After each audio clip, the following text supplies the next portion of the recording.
The order is back.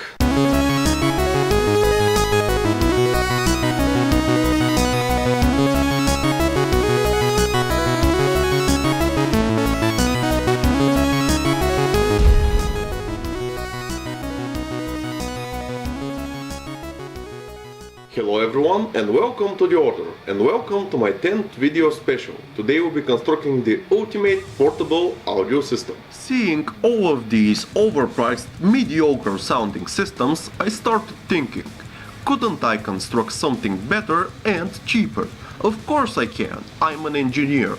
So I began working on a design. I considered multiple options, sizes and speaker configurations, and in the end I decided to choose a ported 2-speaker box design integrated inside of a backpack.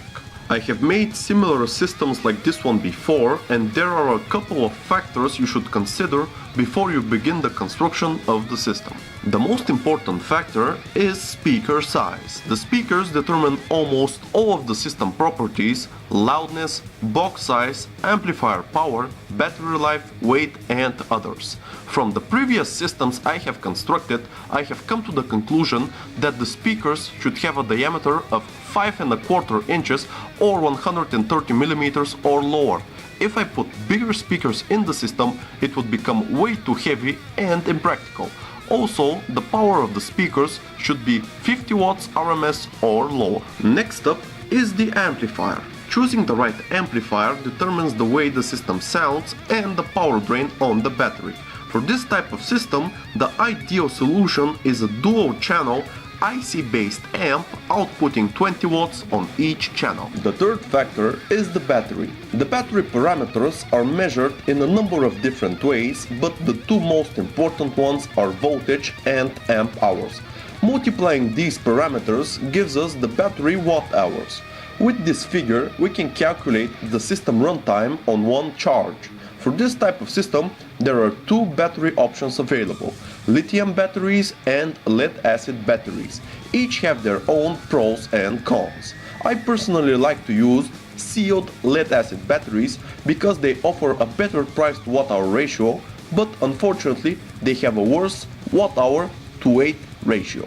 And the final factor is connectivity. Determine what connectors you will require when using your system. Because this is a custom-built system, you can integrate all kinds of functions and ports in it.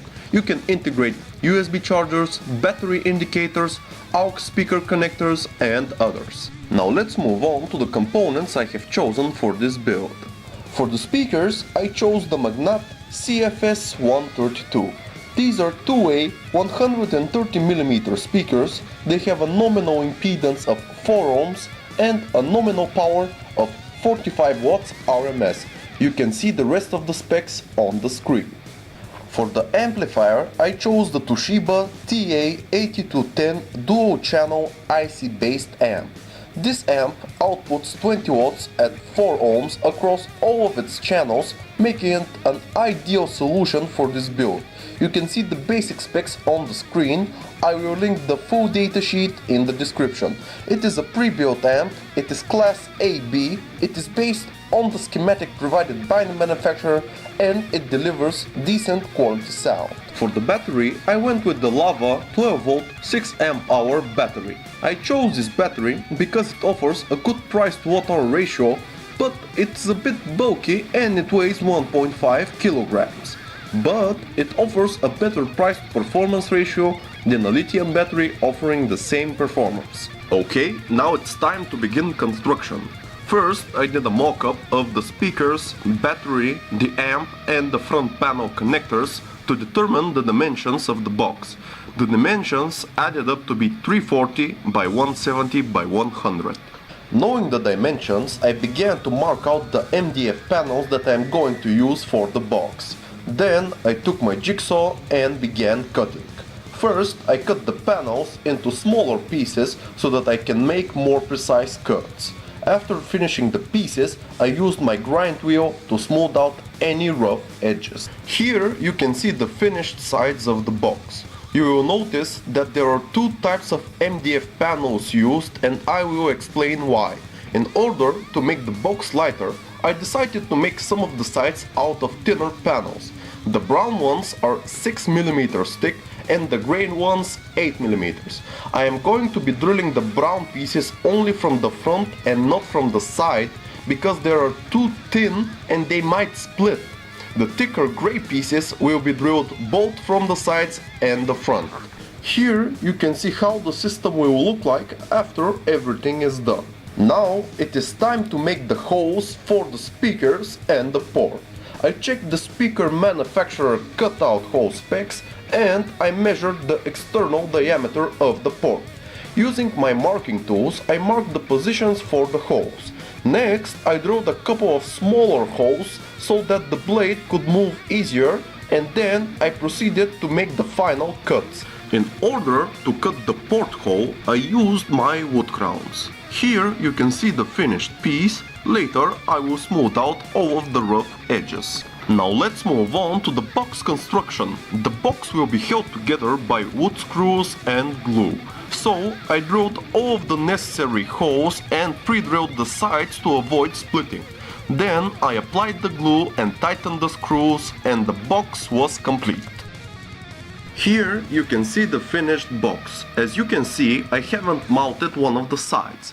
That side will be the control panel, but in order to mount all of the switches and ports, I have to test fit the speakers so that I can measure the clearance for the controls. Before I mount the speakers, I have to smooth out all of the rough edges around the speaker holes with my Dremel. Here you can see a before and after comparison. Now it is time to test fit the speakers inside of the box. They fit quite nice. Now I can measure the clearance. After finishing the measurements, I began working on the control panel. Here is what I am going to mount: an RCA connector, a 3-position switch, 2 fuses, and a DC input-output port. Here I have marked out the location of each component. Then I drilled the holes and finally I test fitted the components. All I had to do now was to mount the control panel on the box. Next I had to determine the position of the radiator and the amplifier. I decided to mount them next to the top speaker and not next to the battery. This way the cables to the control panels will be shorter.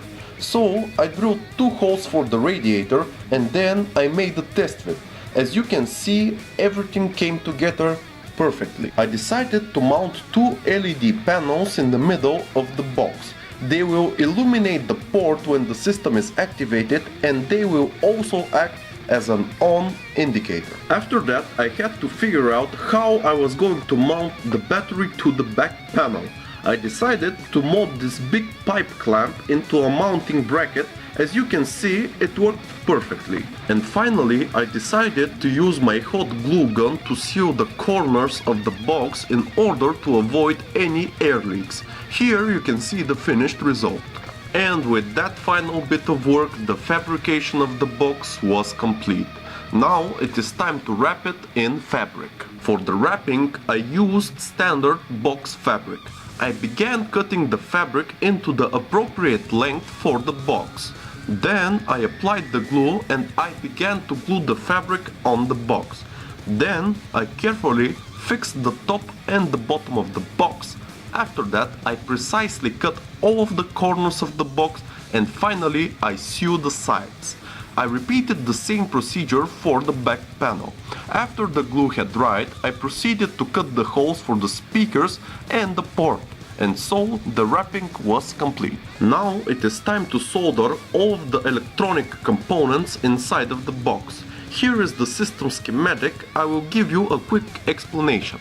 The amp schematic is the same as the one in the datasheet. Link to it in the description. The system has 3 fuses: a master fuse, an amp fuse, and a DC port fuse. The 1N5408 diode limits the startup current of the battery.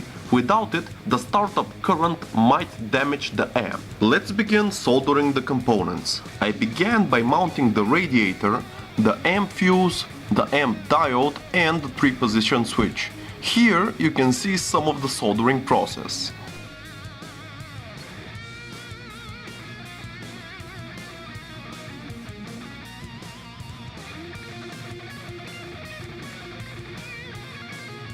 Then I installed the DC port and its fuse. Here you can see them mounted. After that I soldered on the master fuse, and finally I soldered on the amp power connections, speaker wires and RCA connectors. Here you can see everything inside. I used some zip ties to tie down the wires to clear up the cable mess. You might have noticed that I didn't install a volume control. I decided to use a RCA cable with an external one. As a final bit of electronic work, I made this adapter. With it, the power charger can be connected to the system's DC port. This DC port is a standard 12-volt one, and it can be also used for powering devices like USB chargers, lights, transmitters and others. Here is the final look of the insides and the control panel. Now I am going to mount the battery to the back panel, make its connections and close everything up. Now it is time to mount the box inside of the backpack. I carefully put the box in the center of the backpack. Then I made X incisions in every hole, being cautious not to cut any of the cables inside. Then I finished the holes. After that I inserted the port cover, and finally I mounted the speakers and everything is done. I would like to note that the speakers didn't have any included grills, so I modified two Boschmann grills I had laying around. Here you can see the finished device.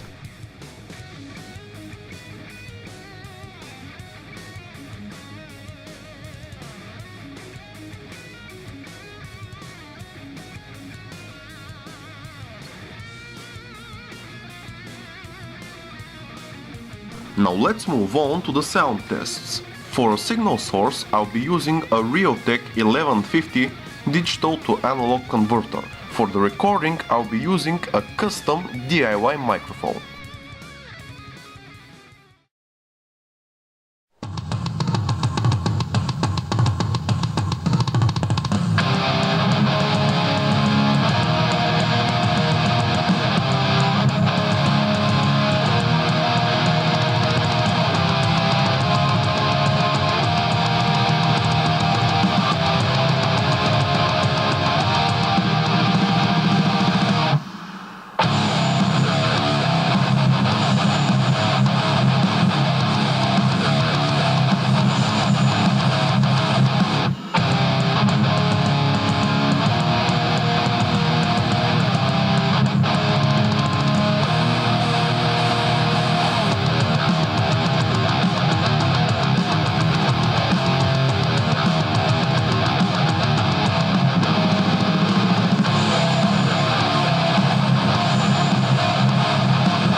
You're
Now let's make a summary of the system. As for the size and the weight, the size of the box added up to be 340 by 170 by 100 millimeters, and it weighs around 2.5 kilograms, the average weight of a 15.6-inch notebook. What about battery life?